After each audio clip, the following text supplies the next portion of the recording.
मधु एक छोटे से गांव की रहने वाली थी। उसके परिवार की आर्थिक स्थिति बहुत खराब थी। उसके पिता मोहनलाल गांव में पापड़ी चाट का ठेला लगाते थे, जिससे मुश्किल से घर का खर्च चलता था। उसकी मां अनीता एक गृहिणी थी जो घर के कामों में व्यस्त रहती थी। घर की हालत इतनी तंग थी कि रोजमर्रा की जरूरतें पूरी करना भी चुनौती बन जाता था।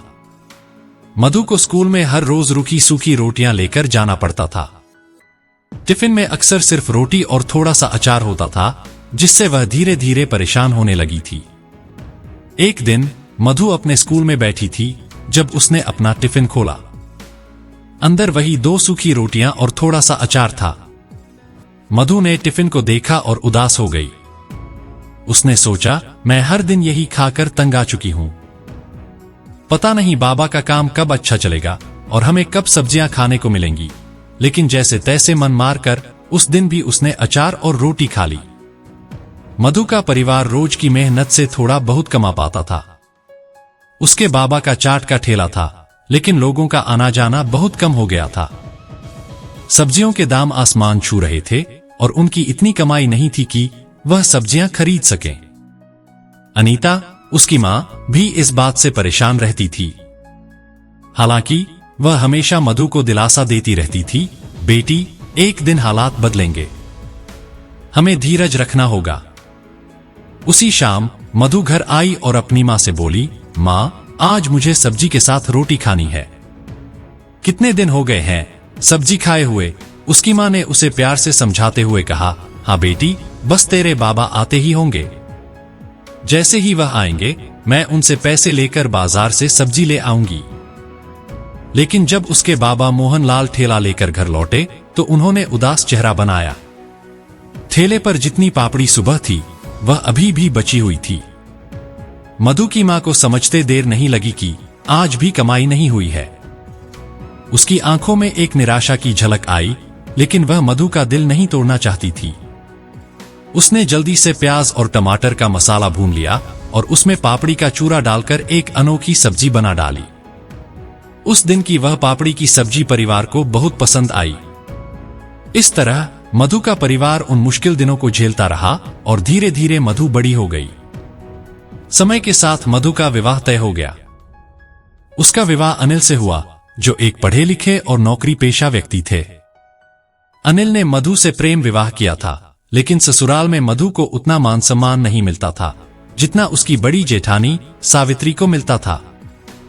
सावित्री एक अमीर परिवार से आई थी, इसलिए उसे घर में हर किसी का ध्यान और इज्जत मिलती थी, जबकि मधु को उसके गरीब परिवार के कारण नीचा समझा जाता था।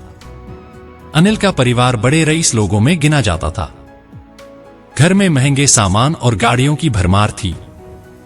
अनिल के माता पिता और अन्य परिवार के सदस्य हर मौके पर सावित्री को आगे कर देते थे। घर में जब भी कोई निर्णय लेना होता, सब सावित्री की राय पूछते, जबकि मधु को हमेशा नजरअंदाज कर दिया जाता था। एक दिन मधु ने देखा कि घर में एक बहुत ही महत्वपूर्ण रिश्ता तय होने वाला था। उसकी ननद रिया की शादी की बात चल रही थी। घर में सभी लोग इस शादी को लेकर बहुत उत्साहित थे। रिया का रिश्ता एक अमीर परिवार में तय हो रहा था और घर में सभी लोग शादी की तैयारियों में व्यस्त थे।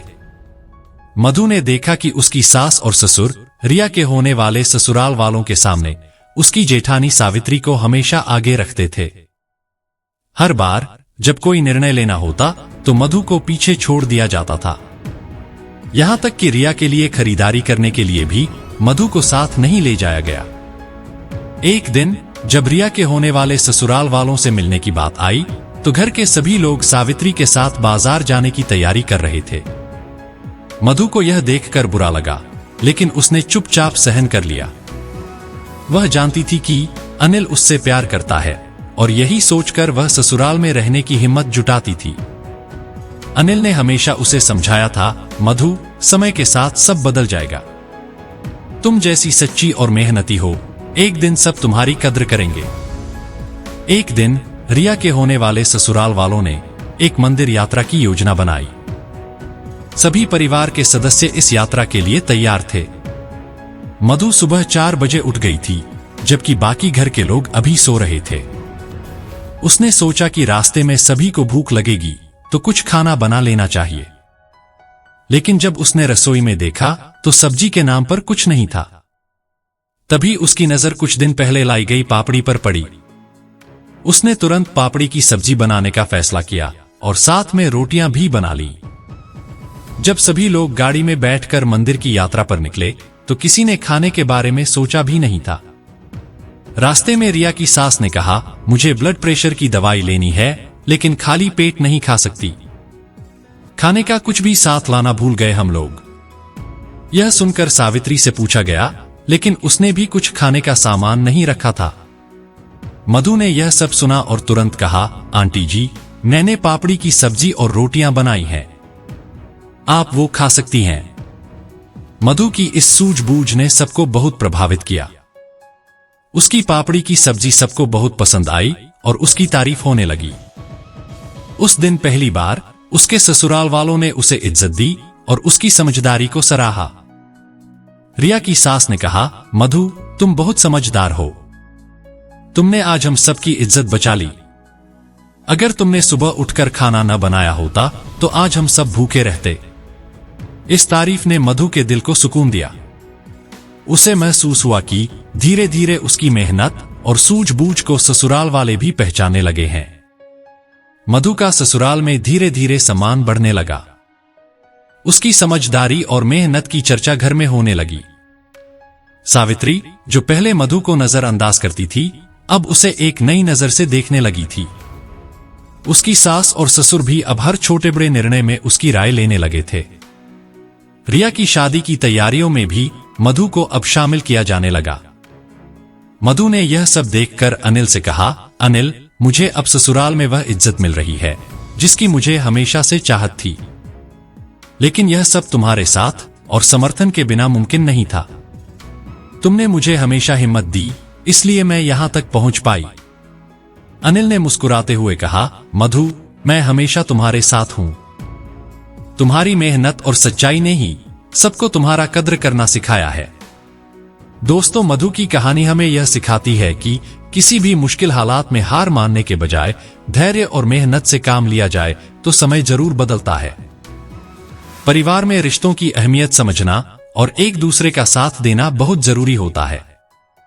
मधु ने अपनी सूझबूझ, मेहनत और सच्चाई से ससुराल वालों का दिल जीता और अंततः उसे वही सम्मान मिला जिसकी वह हकदार थी।